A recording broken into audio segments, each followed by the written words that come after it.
My date last night ended before it even started. We walked out of the restaurant, and before getting into my car, she asked, "Is this a rental? Because if it is, I'm not wasting my time."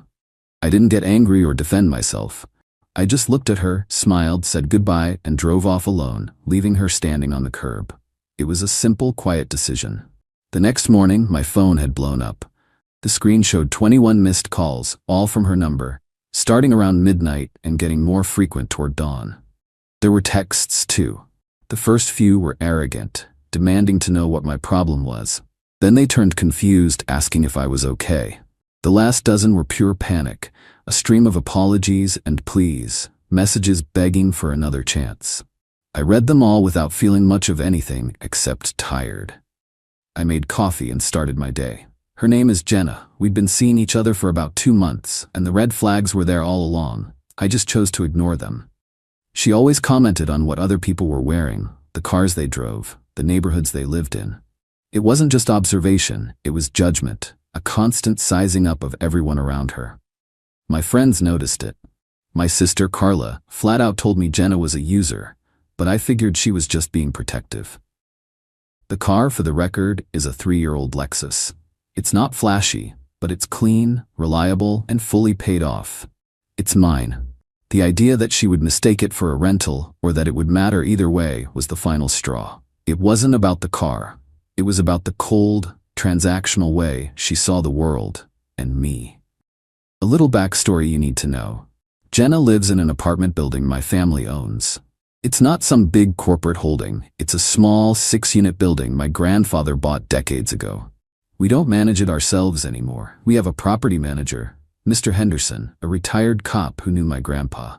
He handles everything, and he's as no-nonsense as they come. When Jenna was looking for a place, I pulled some strings. I asked Mr. Henderson to give her the friends and family rate, which knocked about $400 off the monthly market price.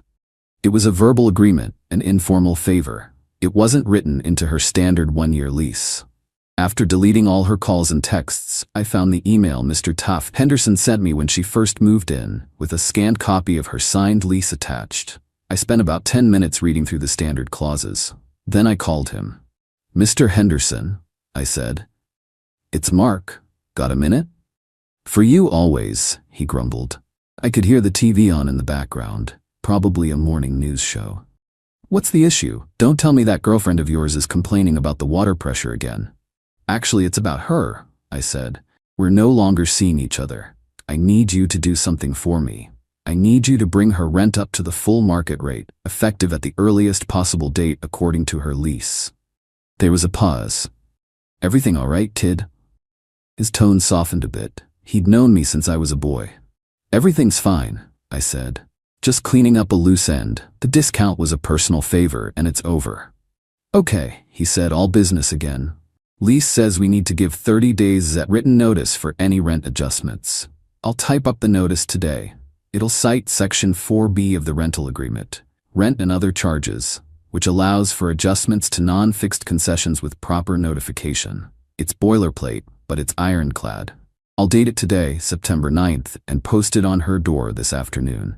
Her rent goes up starting November 1st. "Thank you, Mr. Henderson. I appreciate it." "Don't mention it," he said. I never liked her anyway. Always acted like she was doing me a favor by paying her rent, which, I might add, was late twice. I filed that little detail away. He hung up, and I felt the first real sense of relief. It was a small, clean action, a problem identified, a solution executed. The rest of the day was quiet. I went to work, came home, and made dinner. Around 7 p.m. my phone buzzed. It was a text from Jenna. "You've got to be kidding me. A rent increase? Seriously?" I didn't reply. A minute later, another one. "This is because of last night, isn't it? You're doing this to punish me. This is insane." Another one a few seconds later. "My landlord said the building owners authorized it. That's you. You're a vindictive child." I kept watching my movie. My phone buzzed again with a call. I let it go to voicemail. The message she left was a minute of pure, unfiltered rage. Her voice was shrill, accusing me of being petty and cruel. She said she couldn't afford the extra $400 a month and that I was trying to make her homeless. It was all very dramatic. I listened to it, then deleted it. The silence in my apartment felt good. The next phase of this mess involved our mutual friends. A guy named Dave had introduced us. We were all part of a larger group that got together for trivia nights or weekend barbecues. My phone started buzzing again on Thursday, 2 days after the date. It was a text from Dave. "Hey man, what happened with Jenna? She's blowing up the group chat saying you went psycho on her." I sighed. I knew this was coming. I texted back, "I didn't go psycho. I ended a date with her. That's it. Ask her why." Dave replied, "She's saying you abandoned her in a bad neighborhood at night and have been harassing her landlord." The lies were so predictable. Harassing her landlord? Dave, Mr. Henderson is 70 years old and used to change my diapers. He's family, and I didn't abandon her. I left her on the curb of a 5-star restaurant in the safest part of the city after she insulted me. "What did she say?" he asked. I decided to be direct. I typed out the line word for word. "She asked me if my car was a rental, because if it was, she wasn't going to waste her time." Dave's reply took a few minutes. "Oh, wow, okay, that's bad." Jenna, meanwhile, was playing the victim in the group chat, a conversation I wasn't even in. According to a couple of screenshots another friend, Sarah, sent me, Jenna was telling everyone I had a temper, that I was unstable, and that I'd maliciously gotten her rent raised out of spite. She was painting a picture of a woman scorned by a lunatic. Sarah texted me, "Mark, you need to defend yourself. People are starting to believe her." I thought about it for a minute. Arguing in a group chat was pointless. It would just be my word against hers, and she was clearly better at playing the drama game. I needed something simple, something undeniable. I went back to my call log from Monday morning. I took a single clean screenshot. It showed the top of the call list. 21 calls, all from Jenna, between 12:08 a.m. and 7:45 a.m. It was a wall of desperation. I sent the screenshot to Sarah. "Can you add me to the chat for a minute?" She did. I waited for a moment when the conversation had a brief lull. Then I posted the screenshot. I didn't add any text, no explanation, no snarky comment, just the image. The chat went silent for a full 2 minutes. Then a message from a friend named Kevin. "Whoa, 21 missed calls?" Another from Dave. That's not the vibe of someone who was abandoned and scared. Jenna immediately started typing, a flurry of excuses. "He's twisting things. I was worried about him. I thought something had happened. He wasn't answering his phone." But the damage was done. Her story about being a terrified victim didn't line up with the evidence of her spending hours blowing up my phone. It looked exactly like what it was. The frantic actions of someone who realized they'd overplayed their hand and lost a meal ticket. I saw the 3 little dots indicating she was typing again, probably preparing another long paragraph of lies. Before she could hit send, I typed one sentence. "I'm not going to argue. You all can believe whatever you want." Then I had Sarah remove me from the group chat again. My phone was quiet for a bit, and then a few private messages trickled in. One from Dave, "Sorry man, I should have known better. She's always been about the money." One from Kevin, "You handled that perfectly. Let me know if you need anything." The social narrative she was trying to build had crumbled with a single piece of evidence. The weekend passed quietly. I went for a hike, saw a movie, and enjoyed the peace. I figured the worst was over. The rent was raised, the friend group knew the truth. I assumed she would just fade out of my life. I was wrong. The next front was going to be my family. There was one more loose end I hadn't tied up, a personal item. About a month into our relationship, we'd gone to a charity gala. I had let her borrow a watch. It wasn't just any watch, it was my grandmother's. It was a vintage piece, elegant and understated, and had huge sentimental value. I wasn't in the habit of loaning out family heirlooms, but she had been so convincing, talking about how she had the perfect dress, but no accessories that would do it justice. I'd stupidly relented. I had texted her about it once before the big blow-up, and she'd been evasive. "Oh, it's in my jewelry box. I'll get it to you next time I see you," she'd said. Now, next time was never going to happen. I sent her a polite, firm text on Monday. "Jenna, I need to get my grandmother's watch back. Please let me know when is a good time for me to stop by and pick it up this week." Her reply came an hour later. "I'm really busy with work, and honestly, I don't feel comfortable seeing you right now. You've been very hostile." I wasn't going to play this game. I'm not asking for a meeting. I'm retrieving my property. Just leave it with the doorman or I can swing by when you're home. It will take 5 minutes. I'm not sure where it is, she texted back. I think I might have misplaced it.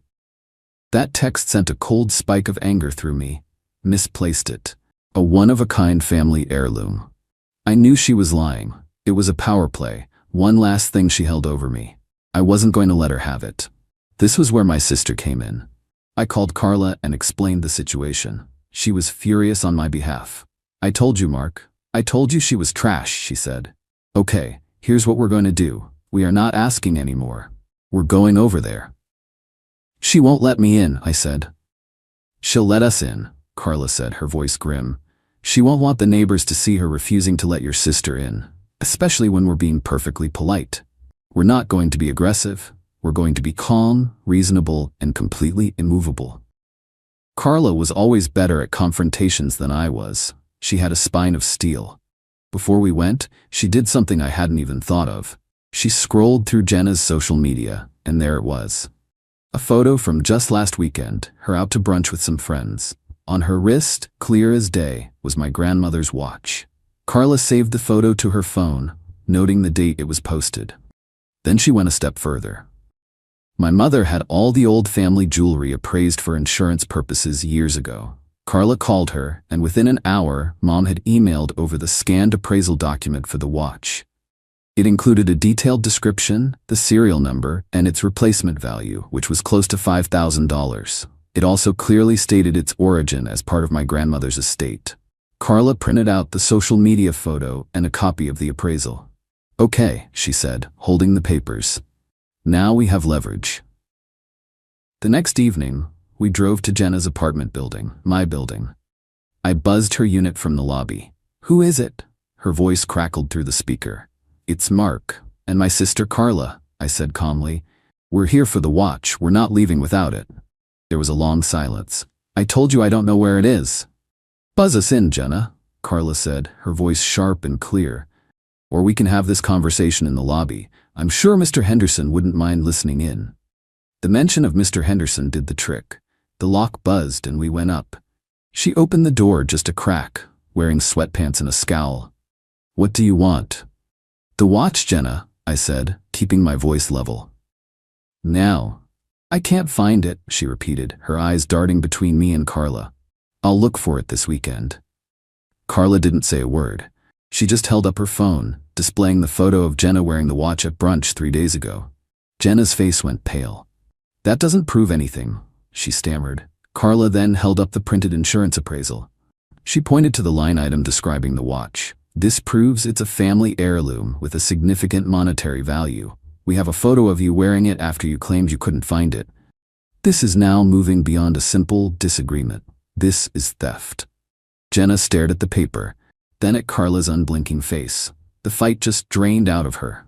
She knew she was cornered. There were no friends here to lie to, no group chat to manipulate. Just two people, armed with facts, standing in her hallway. She closed the door without a word. We waited. A minute later, the door opened again. She thrust the watch into my hand, her expression a mask of fury and humiliation. Happy now? She hissed. Yes, I said. I checked the clasp, made sure it was undamaged, and slipped it into my pocket. Thank you. We turned and walked away. We didn't say another word. As we walked down the hall toward the elevator, I could feel her watching us. I didn't look back. The weight of the watch in my pocket was a huge relief. That was the last personal connection, the last piece of leverage she had. And now, it was gone. The final chapter of this whole stupid saga happened about a month later. Her lease was up at the end of October, and Mr. Henderson had already informed me that she had not renewed. He told me she'd tried to argue with him about the rent increase, even threatened to sue, but he just calmly pointed to the signed lease agreement and told her he was acting on the owner's instructions and following the contract she'd signed. There was nothing she could do. He'd already found a new tenant, a young couple, who were happy to pay the full market rate. I hadn't heard from her or seen her since the night we retrieved the watch. The friend group had fractured a bit. A couple of people sided with her, but most just went quiet, not wanting to be involved. Dave and a few others made a point to reach out to me, and we started hanging out separately, which was fine by me. One Saturday afternoon, I was at a local coffee shop, catching up on some reading. I was sitting at a small table by the window. As I looked up, I saw a familiar car pull into a parking spot out front. It was a brand new Mercedes, the kind Jenna always used to point out. She was in the passenger seat. A man who looked to be in his late 50s got out of the driver's side. He was well dressed but looked annoyed. I couldn't hear what they were saying, but their body language told the whole story. He was gesturing impatiently at her. She was arguing, her face tight with frustration.